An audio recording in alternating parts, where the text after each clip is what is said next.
নবী সাল্লাল্লাহু আলাইহি ওয়াসাল্লাম জীবনের শেষের দিকের ঘটনা, তিনি মসজিদে বসে আছেন। কোন মসজিদ?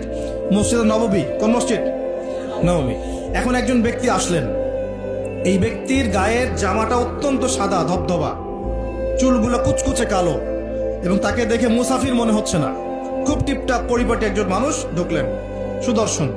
এসে নবী সাল্লাল্লাহু আলাইহি ওয়াসাল্লামের হাঁটুর সাথে হাঁটু লাগিয়ে দিয়ে বসে পড়লেন, যেমন করে আমরা আত্তাহিয়াতু লিল্লাহি ওই সময় বসি তাশাহুদের সময়, এইভাবে বসে তার দুই হাত নবী সাল্লাল্লাহু আলাইহি ওয়াসাল্লামের উরুর উপর রাখলেন।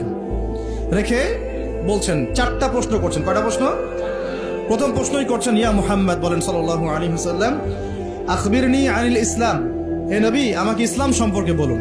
তখন নবীজি বলছেন, ইসলাম হচ্ছে আন তাশহাদা আল্লা ইলাহা ইল্লাল্লাহ ওয়া আন্না মুহাম্মাদান আবদুহু ওয়া রাসূলুহু। ইসলামের প্রথম বিষয় হচ্ছে তুমি আল্লাহয় বিশ্বাস করবে, সাক্ষ্য দিবে আল্লাহ ছাড়া কোনো মাবুদ নাই, এবং মুহাম্মদ সাল্লাল্লাহু আলাইহি সাল্লাম আল্লাহর বান্দা এবং রাসূল। এরপর ওয়া আন তুকিমাস সালাহ, এরপর তুমি সালাত কায়েম করবে 5 ওয়াক্ত, ওয়া তুতিয়াজ যাকাত, তুমি যাকাত প্রদান করবে, ওয়া তাসুমা রমাদান, রমজান মাসে সওম বা রোজা রাখবে, এবং সামর্থ্য হলে তুমি হজ করবে। সামর্থ্য হলে হজ। এই 5টা হচ্ছে ইসলামের ভিত্তি। তখন যে প্রশ্ন করছে সেই ব্যক্তি বলছে, সাদাক্ত, আপনি সত্য বলেছেন। কি বলছেন?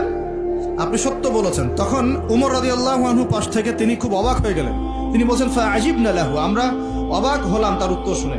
ইয়াসআলুহু ওয়া ইউসাদ্দিকুহু, সে নিজেই প্রশ্ন করলো আবার নিজে উত্তর দিচ্ছে।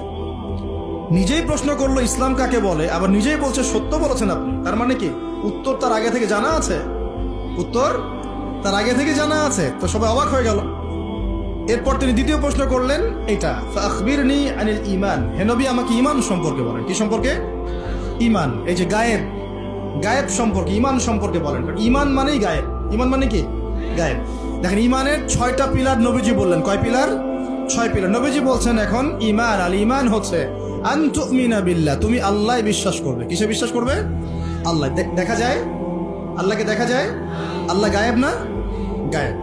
ওয়া মালাইকাতিহি, আল্লাহর ফেরেশতা মণ্ডলীর প্রতি বিশ্বাস করবে। দেখা যায়? গায়েব না? আচ্ছা। ওয়া কুতুবিহি, আল্লাহ পাকের সমস্ত আসমানি কিতাবে বিশ্বাস করবে, কোরআন ছাড়া বাকিগুলো দেখা যায়? গায়েব না এগুলা? আচ্ছা। ওয়া রুসুলিহি, আল্লাহ পাকের সমস্ত রাসূলগণে বিশ্বাস করবে। দেখা গেছে রাসূল? আমরা কি আমাদের নবীকেও দেখেছি? এগুলো গায়েব না? গায়েব। ওয়াল ইয়াউমিল আখির, পরকালে বিশ্বাস করবে। পরকাল মানে মৃত্যুর পরের জীবন থেকে জান্নাত জাহান্নাম পর্যন্ত দেখেছি আমরা কেউ? এগুলো গায়েব না? গায়েব। ওয়া আন তুমিনা বিল কদরি খায়রিহি ওয়া শাররিহি, এবং তুমি তাকদীর বা ভাগ্যের ভালো মন্দে বিশ্বাস করবে। ভাগ্যকে দেখা যায়? লাউহে মাহফুজ আল্লাহ পাক ভাগ্য লিখেছেন না? দেখা যায়? কেউ জানে আগামীকাল কি হবে? জানে না। এই যে ঈমানের 6টা পিলার, এই 6টা পিলারকে মুখে স্বীকার করতে হয়, মনে বিশ্বাস করতে হয়, কাজেও বাস্তবায়ন করতে হয়। এই 6টা পিলার কি চোখে দেখা যায়? মুত্তাকিদের বৈশিষ্ট্য কি? আল্লাযীনা ইউমিনুনা বিল গায়বি, এই যে 6টা গায়েব, এগুলোতে যারা বিশ্বাস করে তারা হলো মুমিন। তারা কি? সুবহানাল্লাহ। আচ্ছা, আর 2টা প্রশ্ন বলে সামনে যাই। তৃতীয় প্রশ্ন করলেন, আখবিরনি আনিল ইহসান, আমাকে ইহসান সম্পর্কে বলেন। তখন নবীজি বলছেন, ইহসান হচ্ছে আন তা'বুদাল্লাহা কাআন্নাকা তারাহ, তুমি এমন ভাবে আল্লাহর ইবাদত করবে যেন তুমি আল্লাহকে দেখতে পারছো। বলেন সুবহানাল্লাহ। আল্লাহকে দেখা যায়? ওয়া ইল্লাম তাকুন তারাহ, তুমি যদি আল্লাহকে দেখতে না পারো, ফাইন্নাহু ইয়ারাক, তাহলে জেনে রাখবে আল্লাহ তোমাকে ঠিকই দেখছেন। দেখছেন না?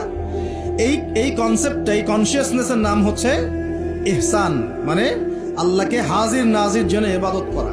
এই জিনিসটা যদি সবার ভিতরে থাকতো, কেউ কোনো দুর্নীতি করতে পারতো না, অন্যায় করতে পারতো না, কাউকে ঠকাতে পারতো না, সুদ খেতে পারতো না, ঘুষ খেতে পারতো না। কারণ সে ফিল করতো আর কেউ দেখুক না দেখুক আল্লাহ পাক আমাকে দেখছেন। এই জিনিসটা থাকলেই মানুষ পাপ থেকে দূরে থাকতে পারত। আল্লাহ পাক আমাদেরকে ইহসান দান করুন বলি আমি। এটাই কিন্তু সুফিজমের একটা ভালো অংশ। অনেকে এটাকে সম্পূর্ণ বলেন যেটা প্রয়োজন নাই, হয়তো এরকম কথা আসে, কিন্তু এটা আধ্যাত্মিকত্বের দরকার আছে। এটা হলো ইহসান। এটাকে বলে ইহসানের মধ্য দিয়ে আল্লাহর মারিফত পাওয়া যায়। কি পাওয়া যায়? ইহসানের মধ্য দিয়ে আল্লাহর পরিচয়, আল্লাহর মারিফত পাওয়া যায়। যখন আপনি ফিল করবেন বা আমি ফিল করতে পারবো যে আল্লাহ পাক আমাকে সবসময় দেখছেন, সবসময় আমার সাথে আল্লাহ পাক আছেন। সাথে আছেন মানে কি? আমার পাশে আছেন। আল্লাহ পাক তার জ্ঞান দিয়ে, তার ক্ষমতা দিয়ে, সবকিছু দিয়ে আল্লাহ পাক আমাকে পরিবেষ্টন করে রেখেছেন। দেখেন নাই? তার দৃষ্টির বাইরে যাওয়ার ক্ষমতা আমার আছে? তার জ্ঞানের বাইরে যাওয়ার ক্ষমতা আছে? তার ক্ষমতার বাইরে যাওয়ার ক্ষমতা আমার আছে?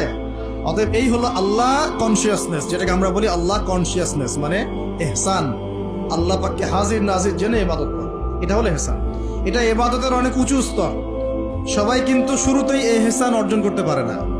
আমলের মধ্য দিয়ে, জিকিরের মধ্য দিয়ে, হ্যাঁ, তাহাজ্জুদের মধ্য দিয়ে, ভালো ভালো দান খয়রাত, দান সাদাকা, নামাজ, রোজা, হজ, যাকাত, বিভিন্ন আমলের মধ্য দিয়ে হৃদয় যখন পরিশুদ্ধ হয়, কলব যখন পরিশুদ্ধ হয়, আল্লাহওয়ালা মানুষের সোহবত পায়, আস্তে আস্তে দেখবেন তার মধ্যে আল্লাহর মারিফত চলে আসে।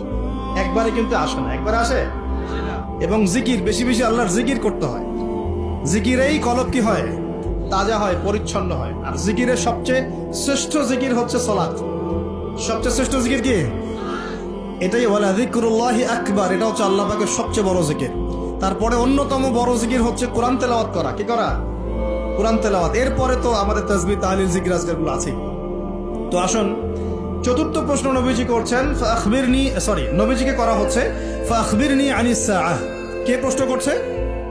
ওই ব্যক্তি জিবরাইল আলাইহিস সালাম মানুষের রূপ ধরে এসে প্রশ্ন করছেন। আর বলে রাখি, সাহাবীদের সামনে, সবার সামনে এই একবার মাত্রই তিনি মানুষের রূপ ধরে এসেছেন। সবার সামনে, সবার সামনে পাবলিকলি, নবীর সামনে পাবলিকলি, সাহাবীদের সামনে এই একবার তিনি সবার সামনে মানুষের রূপ ধরে এসেছেন। এটাকে বলে হাদিসে জিবরিল। তখন চতুর্থ প্রশ্ন তিনি করছেন, ইয়া মুহাম্মদ আখবিরনি আনিস সাআহ, আমাকে কিয়ামত সম্পর্কে বলেন। কি সম্পর্কে? কিয়ামত। দেখেন, 4টা মৌলিক প্রশ্নের একটা কিয়ামত সম্পর্কে। তার মানে 25% প্রশ্ন কিয়ামত সম্পর্কে। বুঝতে পারছেন? 4টা মৌলিক প্রশ্নের একটা কিন্তু কিয়ামত সম্পর্কে।